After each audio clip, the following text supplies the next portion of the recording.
सात संगत जी, प्यार से कहिए धन्यकार जी। आज का सुंदर टॉपिक, पूरा सतगुरु मिलिया मैनू, आना जाना मुक गया, सहज अवस्था हुई प्राप्त, कष्ट उठाना मुक गया। बहुत ही सुंदर अनुभव एक ब्रह्मज्ञानी संत का, कि वो उस बात को बता रहा है, जाहिर कर रहा है कि मेरी कौन सी अवस्था से मैं कौन सी अवस्था में आ गया, मेरे को क्या मिल गया। और वो मिला तो फिर मिलने के बाद इस प्रभु से मिलन कैसे हुआ और कौन सा आना जाना मुक गया, वो यहाँ पर बयान कर रहा है, बता रहा है इस संसार को कि जब पूरा सतगुरु मुझे मिला, तब मेरे जीवन में ये जो 84 लाख योनियां जिसका जिक्र करते हैं, संसार में भी जिक्र होता है कि ये जो मानव जीवन है ये 84 लाख योनियों के बाद प्राप्त होता है। इसलिए चेतन भी किया जाता है कि मानुष जन्म दुर्लभ है उतना बारंबार। तो पूरा सतगुरु मिलिया मैनू, आना जाना मुक गया। ये जो 84 लाख योनियों में फिर जन्म लिया, फिर आए फिर गए, फिर आए फिर गए, ये मेरा आना जाना खत्म हो गया।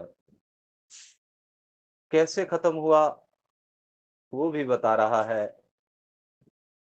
कि जो मैं प्रभु की बंदगी कर रहा था, मेरे अंदर एक वो जिज्ञासा तो थी कि राम राम पिया करदा सा मैं, कि राम राम तो मैं निरंतर कर रहा था। और जो जो प्रयास कहीं से सुनता था, किसी ने बताया कि वो वाला व्रत रख लेने से ये हो जाएगा, वो भी किया। किसी ने कहा यात्रा कर लेने से पुण्य प्राप्त होता है, वो भी कर लिया। किसी ने कहा ये प्रसाद कहीं इतना चढ़ाने से ये हो जाएगा, वो भी किया। सब कुछ किया, लेकिन कहीं भी प्रभु की प्राप्ति नहीं हुई, रास्ता नहीं मिला। पता तो था कि मानव जीवन का उद्देश्य मुक्ति है, लेकिन मिलती कैसे है ये नहीं पता था। और ये सारे अंधेरे, ये सारा पर्दा उठाने वाला कौन?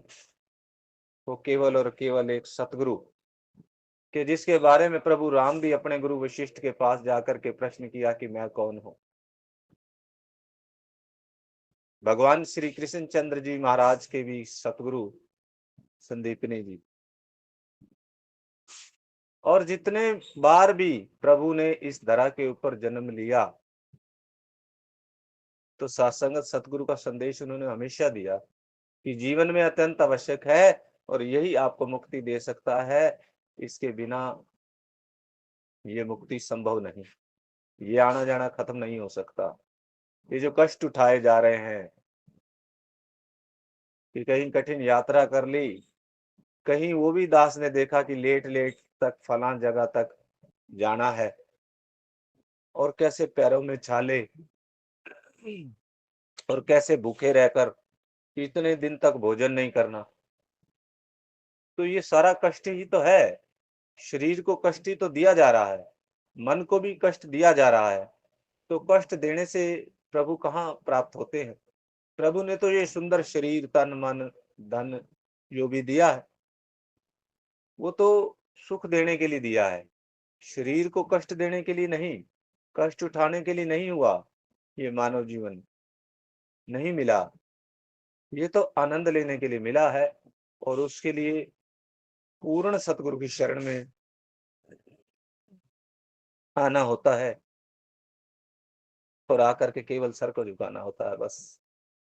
सतगुरु कुछ नहीं लेता इसके बदले में कि मैं आपको ये दे रहा हूं तो इसके बदले में मुझे कोई और गुरु दक्षिणा चाहिए या कुछ और चाहिए। कुछ भी नहीं। आज का सतगुरु केवल और केवल कुछ ही पलों में इस प्रभु के साथ मिला करके, मुक्ति का रास्ता मिला करके हमारी 84 लाख योनियां काट देता है। कहता है अब तो जाए चढ़े सिंहासन मिलबो सारंग पानी, राम कबीरा एक भयो कोई न सके पहचानी। मुक्त हो गया प्रभु का रूप प्रभु में मिल गया, ऐसी ऊंची अवस्था, ये भटकन खत्म हो गई। और सत्संगत गुरबाणी के अंदर सुंदर आशीर्वाद आ रहा है, इसलिए कि आनंद भयो मेरी माए सतगुरु में पाया, क्योंकि यही आनंद है जिसने आनंद के साथ जोड़ा, कभी न खत्म होने वाले आनंद के साथ। प्यार से कहिए धन्यवाद।